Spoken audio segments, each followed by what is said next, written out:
പച്ചക്കറി വറുക്കാനാണ് നാസ്തയ്ക്ക് വെളിച്ചെണ്ണ ഒഴിച്ചു കൊടുക്കാം കേട്ടോ. 1 ടീസ്പൂൺ നെയ്യ് ഇട്ട് കൊടുക്കാം. ഇതിലേക്ക് മഞ്ഞൾപ്പൊടി, ഇതിലേക്ക് തേങ്ങ ഇട്ട് കൊടുക്കാം. അതേപോലെ കുരുമുളകും സവാളയും തന്നെ, അരഭാഗം സവാള ഇട്ട് കൊടുക്കാം. ക്യാരറ്റ് ഇട്ട് കൊടുക്കാം. നമുക്ക് വഴുതനങ്ങ ഇട്ട് കൊടുക്കാം. നമുക്ക് ബീൻസ് ഇട്ട് കൊടുക്കാം. നമുക്ക് പച്ചമുളക് ഇട്ട് കൊടുക്കാം. വെണ്ടക്കായ ഇട്ട് കൊടുക്കാം. ഒക്കെ കുറേശ്ശെ എടുത്തിട്ടുള്ളൂ. ലേശം ഉപ്പ് ഇട്ട് കൊടുക്കട്ടെ. ഈ ചീര ഇട്ട് കൊടുക്കട്ടെ.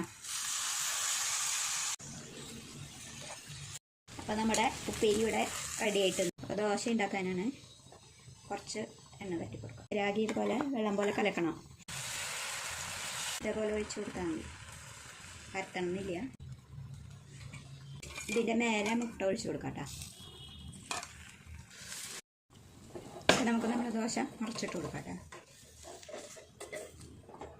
നമ്മുടെ പച്ചക്കറി വതക്കിയതൊക്കെ ഇതിലേക്ക് വെച്ച് കൊടുക്കാം. നമ്മുടെ നാസ്ത റെഡി ആയിട്ടുണ്ട്. എല്ലാവരും ലൈക്ക് ചെയ്യുക, ഷെയർ ചെയ്യുക, സബ്സ്ക്രൈബ് ചെയ്യുക, ഫീഡ്ബാക്ക് അറിയിക്കാം.